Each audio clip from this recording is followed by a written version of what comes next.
Episode 164, 5 organic acres and $10 trillion cut from mitigation costs. This is the World Organic News for the week ending 15th of April 2019. John Moore reporting. Decarbonise the air, recarbonise the soil. We start this week with a look at an organic farm in Tipp, 5 acres of production set in 13.5. Now, I think we can all agree that this is sufficient with the right soil, water and mindset to produce a good income. The rule of thumb seems to be the smaller the block, the more likely the income will be derived from plants. Yes, I understand there are 10,000 acre wheat farms, but as a rule, with smaller places up to say 50 acres, I think the rule holds, depending on where you are, obviously. So this piece is entitled Growing an Organic Vegetable Enterprise on 5 Acres and comes from the site Agriland. Quote, having grown up on a hilly farm near Keeper Hill in North County Tipperary, Liam Ryan always had a passion for good food and is now growing an array of organic produce on just 5 acres. While he initially studied contemporary media practice in London, as he was interested in making documentaries, he ended up being drawn back into the story of his love of quality food. The journey brought Liam and his Japanese wife Yuki Kobayashi into a total of 13.5 acres at Moyle Abbey near the historic Quaker village of Baltimore, County Kildare. I met Yuki in a London restaurant at a birthday party. We shared food. It was always about food. We lived in England for 13 years. The last 2 years of my time there, I did a 2-year apprenticeship in organic farming in East Sussex, said Liam. We then decided to move back to Ireland together for simplicity, less travelling. We also had to travel to Japan then and not Ireland too. Yuki came to work in Dublin. I came back to try and get a start in growing here. I worked for a year on an organic farm in the Dominican convent in Wicklow. Then I set up my own place in Baltimore, he said, end quote. This quote is instructive. Liam grew up on a farm and went off to study media. There are many pathways to gardening, market gardening and or small holding. Gardening and market gardening, even the organic versions, tend not to integrate animals as the small holding does. The journey for Liam, though, was through another producer to learn the methodology. The point I'm making in a very roundabout way, even for me, is that any background is suitable for individuals who want to produce food. We all eat, so we have our likes and dislikes. Growing from these to other things is a good way to start. I remember way back in the dim dark days of the 1970s, growing wheat from my neighbour's chook food in about 1 square metre because I loved bread. It didn't work, and I had an understanding of crop failures, but not the hunger that they could cause.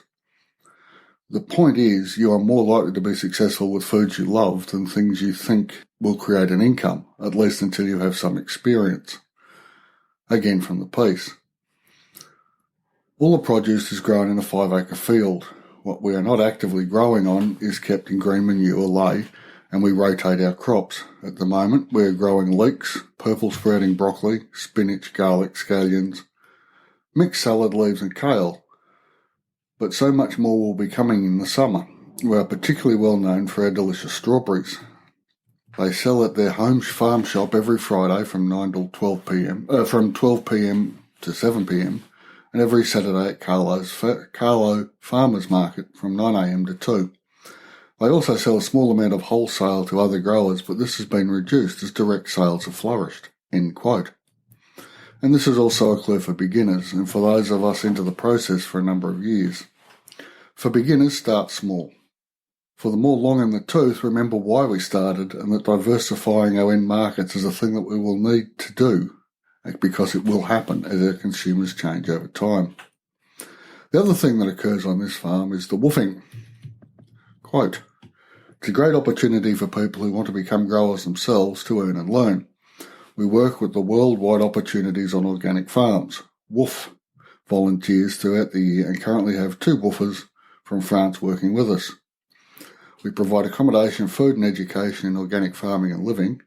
In return, woofers help us by working on the farm as a hands-on way of learning and experiencing life as a farmer.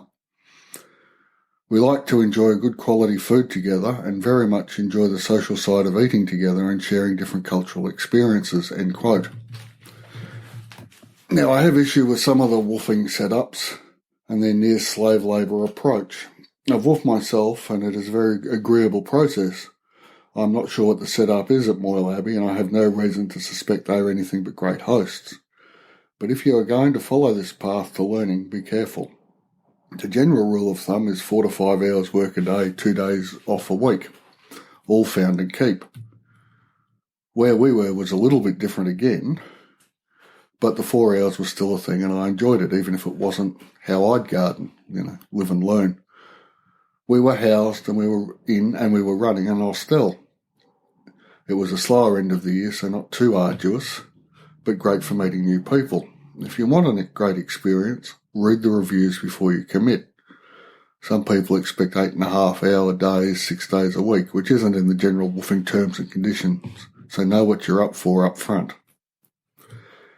Our next piece, Cheap Renewables Shave $10 trillion off the cost of mitigation, from Bloomberg, is from a hard-nosed economic journal of record. That might tell you something. That might tell you something. Renewable costs, think price signals, are part of the dominant culture, not just the hippie fringe. Quote, "The cost of reducing global climate goals is falling rapidly as wind and solar prices plummet, and policymakers push electrification as the main tool to cut pollution," the International Renewable Energy Agency said. The group, known as IRENA, revised down its estimates for global investments needed by 2050 in clean energy to meet targets under the Paris Agreement on climate change.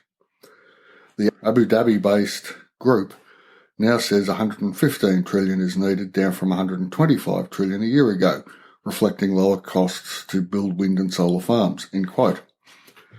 As I've stated previously in other episodes, price signals are great ways to get people moving.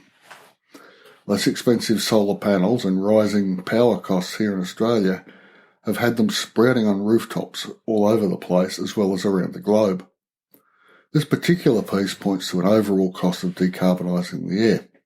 From what I understand, they do not calculate the cost savings to this figure from recarbonising the soil. Too often the world is focused on just half the problem. We have a federal election here in May, and a quick look at the climate change policies on offer all refer to decarbonising the air. It is really very disappointing, but the work goes on. And on that note, I'll draw this episode to a conclusion. Remember, decarbonise the air and recarbonise the soil. Podcasting checklists are still available over at John Moore Podcasting Services, link in the show notes if you're thinking about starting your own podcast. Thanks for listening, and I'll be back next week.